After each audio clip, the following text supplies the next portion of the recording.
نبی پاک صلی اللہ تعالی وسلم کی تخلیق اللہ نے جو فرمائی وہ نور سے فرمائی۔ آپ کی حقیقت نور ہے اور ظاہراً آپ بشر ہیں، یہ اہل سنت و جماعت کا عقیدہ ہے۔ اس کے برخلاف بعض ہمارے مخالفین جو ہے وہ نبی کو بشر تو مانتے ہیں، نور نہیں مانتے ہیں، اور ان کی جو دلیلیں ہوتی ہے قرآن و حدیث پر مبنی نہیں ہوتی کہ اگر وہ کوئی قرآن کی آیت پڑھ کے سنائیں کہ اللہ تعالیٰ نے فرمایا ہو کہ حضور نور نہیں ہے، حدیث میں کہیں نبی نے کہا ہو کہ میں نور نہیں ہوں، یہ دلیل نہیں ہوتی، وہ بشر کی دلیلیں پیش کرتے ہیں۔ کہتے قرآن میں قل انما انا بشر مثلکم، محبوب فرما دو میں تمہاری طرح بشر ہوں۔ کہتے قرآن میں بشر کہا اس لیے بشر مانتے ہیں۔ مختصر جواب یہ ہے کہ ہم نبی کو بشر تسلیم کرتے ہیں، بشریت مصطفیٰ پر اختلاف نہیں ہے۔ نبی کے انسان ہونے پر، بشر ہونے پر اختلاف نہیں ہے۔ آپ سے ہمارا اختلاف نور ہونے پر ہے، تو نور ہے رسول یہ دلیل دینا ہماری ذمہ داری ہے، نور نہیں ہے یہ دلیل دینا آپ کی ذمہ داری ہے۔ یہ ہے اصولاً بات۔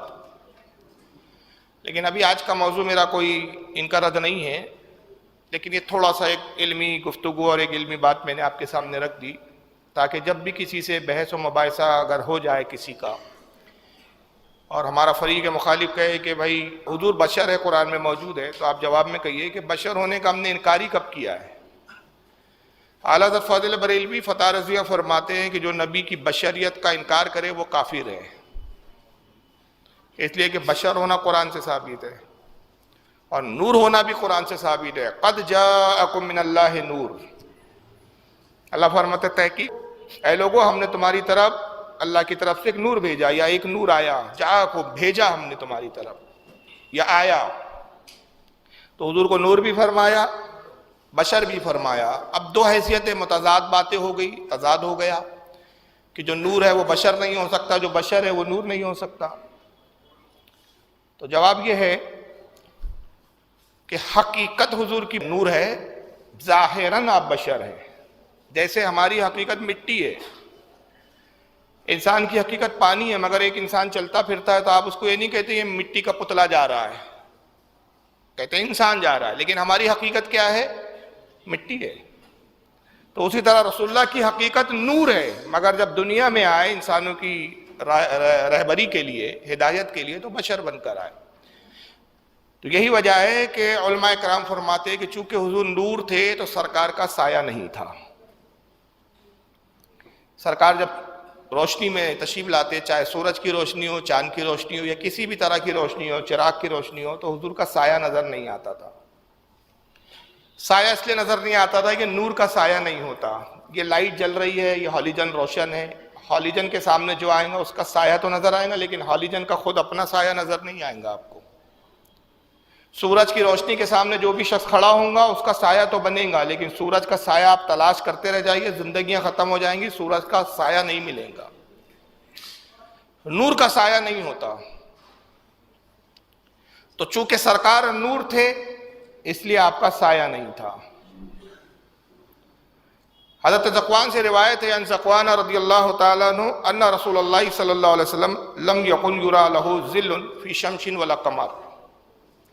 حضرت ذکوان رضی اللہ تعالیٰ عنہ کہتے صحابی رسول ہے کہ ہم نے حضور صلی اللہ علیہ وسلم کو جب بھی دیکھا تو حضور چاہے سورج کی روشنی میں آئے چاہے چاند کی روشنی میں آئے آپ کا سایہ نہیں ہوتا تھا۔ تو ہمارا عقیدہ حدیثوں پر مبنی ہے، عقل پر نہیں ہے۔ اس حدیث کو امام سیوطی لائے ہیں الخصائص الکبریٰ کے اندر، جلد 1 صفحہ 116، ملا علی قاری نے لکھا اپنی کتاب جمع الوسائل جلد 1 صفحہ 176، امام قسطلانی نے اس کو المواہب اللدنیہ میں لکھا، امام زرقانی نے شرح المواہب میں لکھا جلد 2 صفحہ 240، اور بھی علماء نے لکھے بہت سارے حوالے ابھی دوسری حدیث میں آ جائیں گے۔ حضرت ذکوان کہتے ہیں کہ نبی پاک صلی اللہ تعالیٰ علیہ وسلم چاہے سورج کے سامنے آئے چاہے چاند کی روشنی میں آئے آپ کا سایہ نظر نہیں آتا تھا۔ ایک دوسری روایت میں آتا ہے قال ابن سبا، حضرت سبا رضی اللہ تعالیٰ عنہ کہتے ہیں من خصائصہ صلی اللہ علیہ وسلم ان ظلہ کان لا یقع علی الارض لانہ کان نورا۔ اب یہاں بڑی واضح حدیث آئی ہے یہ، حضرت صبا کہتے ہیں کہ رسول اللہ کی خاصیتوں میں اسلام من خصائص ہی رسول اللہ صلی اللہ علیہ وسلم، یہ حضور کی خاصیت تھی، حضور کی خصوصیات تھی کہ ان ظلہ کان لا یقع علی الارض، زمین پر حضور کا سایہ رگڑتے ہوئے نہیں چلتا تھا، جیسے انسان چلتا ہے تو ساتھ ساتھ سایہ بھی چلتا ہے، اس طرح حضور کا سایہ نہیں ہوتا تھا، سایہ ہوتا ہی نہیں تھا۔ وجہ کیا تھی؟ لأنہ کان نورا، اس لیے کہ آپ نور تھے اور نور کا سایہ نہیں ہوتا۔ فَقَانَ إِذَا مَشَى فِي الشَّمْسِ أَوِ الْقَمَرِ لَا يَنْظُرُ لَهُ ظِلٌّ، کہتے ہیں کہ جب بھی آپ چاند ہو یا سورج ہو اس کی روشنی میں چلتے تو آپ کا سایہ نظر ہی نہیں آتا تھا۔ اس حدیث کو امام قاضی عیاض نے لکھا ہے اور یہ کتاب ان کی الشفا بارگاہ رسالت میں مقبول کتاب ہے۔ الشفا جلد نمبر 2 صفحہ 368، امام نصفی نے اس کو اپنی قرآن کی تفسیر مدارک کے اندر نقل کیا، جلد 2 صفحہ 103۔ امام قسطلانی نے الموہب اللدنیہ میں لایا، امام حسین بن محمد دیار بکری نے تاریخ الخمیس میں اس حدیث کو لکھا، امام شہاب الدین خفاجی نے اپنی کتاب نسیم الریاض میں لکھا، امام ابن حجر المکی نے افضل القرآن میں لکھا، امام محمد مناوی نے شرح شمائل میں لکھا، شاہ عبدالحق محدث دہلوی نے مدارج النبوت میں لکھا، شیخ احمد سرہندی مجدد الفسانی نے مکتوبات ربانی میں لکھا، شاہ عبدالعزیز محدث دہلوی نے تفسیر عزیزی میں لکھا، قاضی ثناء اللہ پانی پتی نے تذکرۃ الموتیٰ والقبور میں لکھا۔ بہت سارے حوالے ہیں، اس پر میری ایک کتاب چھوٹی سی ہے نیٹ پہ ڈلی ہوئی ہے، آپ دیکھ لیں، کم سے کم اس کے اوپر اسی حدیث کے تعلق سے 25 سے 30 کے قریب حوالے ہیں۔ تو متعدد محدثین نے لکھا کہ اللہ کے نبی صلی اللہ تعالیٰ علیہ وسلم کا سایہ نہیں تھا، اور کیوں نہیں تھا تو الگ الگ اس کی تشریحات کی۔ صحابہ نے عثمان غنی سے پوچھا گیا کہ رسول اللہ کا کیا سایہ تھا، تو عثمان غنی جواب دیتے کہ رسول کا سایہ کیوں کر ہوتا کہ اللہ کو کب گوارا تھا کہ حضور کا سایہ ہو اور کوئی کافر سائے پر بھی پیر رکھ کر چلا جائے، سائے پر بھی کسی کافر کا پیر پڑ جائے، یہ رب کو گوارا نہیں تھا۔ نبی پہ تو بس نہیں چلتا تھا کفار کا، سائے پہ چلتا تھا۔ اور ایسا تھا، عبداللہ ابن عمر رضی اللہ تعالیٰ عنہ کہتے ہیں کہ ایک مرتبہ جب میں ایمان لا چکا، میں گزر رہا تھا تو ایک کافر کو دیکھا کہ زمین پہ مسلسل پیر مار رہا ہے، میں کھڑا ہوں، میرے پاس آیا اور پیر مارنے شروع کر دیے۔ میں حیران ہو گیا، اس کو کیا ہو گیا، پاگل ہو گیا یہ؟ میں نے کہا بھائی کیا ہوا؟ کہا عمر تجھ پہ تو بس نہیں چلتا، تیرے سائے کو روند رہا ہوں۔ تو عجیب عجیب سرفرے ہوتے تھے وہ لوگ، اب تجھ پہ تو بس چلتا نہیں ہے ہمارا، عمر ابن خطاب کی اولاد ہے، ڈر لگتا ہے عمر سے، تو تیرے سائے کو ہی روند رہے تو سکون مل جاتا ہے۔ تو صحابہ کے ساتھ یہ ہوا، تو اللہ کو گوارا نہ ہوا کہ میرے محبوب کا سایہ ہو اور اس سائے پر کوئی پیر رکھے، اس کو کچلے اور اس کے دل کو کچھ ٹھنڈک مل جائے کہ چلو میں نے نبی کا تو کچھ نہیں بگاڑا، کم سے کم نبی کے سائے کی توہین کر لی۔ تو اندازہ لگائیے، وہ رب کائنات جو اپنے محبوب کے سائے کی توہین گوارا نہ کرے تو اپنے محبوب کی ذات کی توہین کیسے گوارا کرے گا؟ اتنی محبوب ذات ہے اللہ کو اپنے نبی کی۔ تو سایہ نہیں تھا۔ اب اس پر تبصرے ہوئے، شعراء نے کلام لکھنے شروع کیے، علماء نے عربی اشعار لکھے۔ تو بیچ میں ایک سائے کے تعلق سے ایک حدیث نظر سے گزری، تو میں نے سوچا چلو کچھ شعراء کے کلام تلاش کریں، انٹرنیٹ پر دیکھا، کچھ کتابیں تھی، کتابوں میں تلاش کیا، تو بہت سارے اشعار مجھے بڑے زبردست ملے اس تعلق سے۔ اور پھر اعلیٰ حضرت کا میں نے ہدایت بخشش تلاش کی کہ اعلیٰ حضرت سائے کے تعلق سے کیا کہتے ہیں۔ تو اب جب میں نے شعراء کے کلام دیکھے تو ایسی لطیف نقاد بیان کی ہمارے اہل سنت کے شعراء نے کہ عقل حیران ہو جاتی ہے۔ ابو فضل فیضی ایک شاعر ہے، بہت بڑے شاعر گزرے ہیں، انتقال ہو چکا ہے۔ ابو الفضل فیضی کہتے ہیں امی و نقطہ دان عالم، امی یعنی کسی سے نہ پڑھا۔ حضور کو کس نے پڑھایا؟ اللہ تعالیٰ نے۔ کائنات میں کوئی ہے ہی نہیں ایسا جو نبی کو پڑھا سکے۔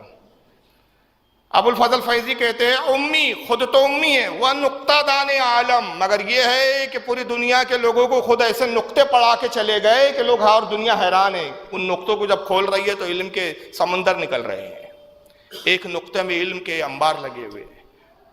کہتے ہیں کہ امی و نقطہ دان عالم، بے سایہ و صاحبان عالم، خود تو بے سایہ ہے مگر پورے عالم کے لیے صاحبان کی طرح ہے۔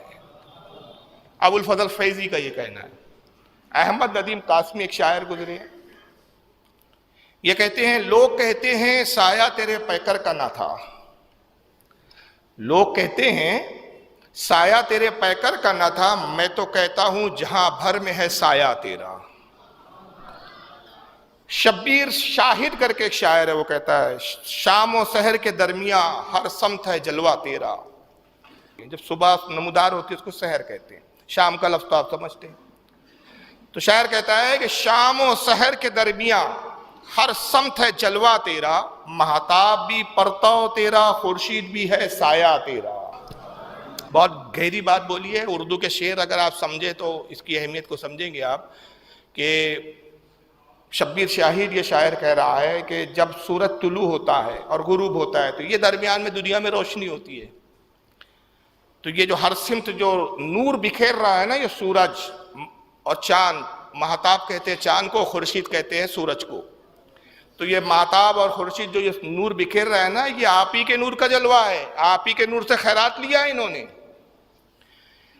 اور مہتاب بھی پرتو تیرا، چاند کو بھی جو روشنی ملی ہے وہ آپ سے ملی ہے. اور خورشید بھی سایہ تیرا، یہ جو سورج کی روشنی ہے روشنی نہیں ہے، یہ مصطفیٰ کا سایہ ہے. جب سایہ اتنا روشن ہے تو ذات مصطفیٰ کتنی روشن ہوگی. یہ سورج آپ کا سایہ ہے. قمر یزدانی ایک شاعر ہے، وہ کہتے ہیں کہ نظر آیا اسے سائے میں بھی محبوب کا ثانی. ثانی یعنی ڈپلیکیٹ، ہو بہو، ہم شکل ہم اثر کہتے ہیں نا بھائی، یہ اس کی طرح ہے، یہ اس کی طرح ہے، یہ ثانی ہے، یہ اس کے ثانی ہے، یہ اس کی طرح ہے، یہ اس سے ملتے جلتے ہیں، ڈپلیکیٹ ہے اس کا. تو سائے میں بھی شاعر کہہ رہا ہے کہ نظر آیا، اللہ کو نظر آیا، اسے بھی نظر آیا اسے سائے میں بھی محبوب کا ثانی. خدا نے اس لیے رکھا نہیں سایہ محمد کا کہ اگر سایہ رکھ دوں گا محبوب کا تو یہ میرے محبوب کے مشابہ تو ہوں گا، لیکن محبوب کو تو ایسا بنایا کہ محبوب کی طرح کسی کو نہیں بنایا. اعلیٰ حضرت کہتے ہیں کہ تجھے یک نے یک بنایا، تجھے حمد ہے خدایا، تجھے حمد ہے خدایا، اس لیے سایہ نہیں رکھا. عابد نظامی ایک شاعر ہے، وہ کہتا ہے کہ روز محشر وہ گناہگاروں کے سر پر ہوں گا.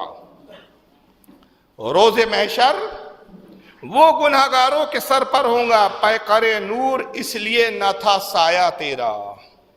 کہتے ہیں کہ دنیا میں اللہ نے سایہ اس لیے نہیں رکھا کہ یہ جو سایہ ہے یہ حشر کے دن ہوں گا اور گناہگاروں پر یہ سایہ ہوں گا. اسی سایے کے نیچے سارے گناہگار ہوں گے اور اسی سایے کی برکت سے بخش دیے جائیں گے. اور ناگپور کے ایک شاعر ہے، مشہور شاعر ہے سالم ناگپوری، نام سنا ہے آپ نے، جن کا بڑا مشہور شعر ہے کہ ایک نام مصطفیٰ ہے جو بڑھ کر گھٹا نہیں، ورنہ ہر ایک عروج میں پنہا زوال ہے. سالم ناگپوری کہتے ہیں ہزاروں کعبہ بن گئے ہوتے عقیدت کے، ہزاروں کعبہ بن گئے ہوتے عقیدت کے، زمین پر پڑ گیا ہوتا سایہ محمد کا. زمین پر پڑ گیا ہوتا گر سایہ محمد کا. اگر حضور کا سایہ زمین پہ ہوتا تو جہاں جہاں سایہ ہوتا وہاں لوگ عقیدت سے سر جھکانا شروع کر دیتے. تو پھر کعبہ ایک کعبہ نہیں رہتا، اسے ہزاروں کعبہ بن جاتے. اس لیے اللہ نے سایہ ہی نہیں رکھا. ایک نامعلوم شاعر ہے جن کے بارے میں پتہ نہیں چل پایا مجھے کہ کون شاعر ہے، کس نے کہا ہے، لیکن شعر بڑا اچھا کہا ہے. سکون قلب عالم کیوں نہ ہو نغمہ محمد کا. نبی کا نغمہ سناؤ، دل کو قلب کو سکون ملتا ہے. سکون قلب عالم کیوں نہ ہو نغمہ محمد کا، حیات جاویدانی پر ہے جب سایہ محمد کا.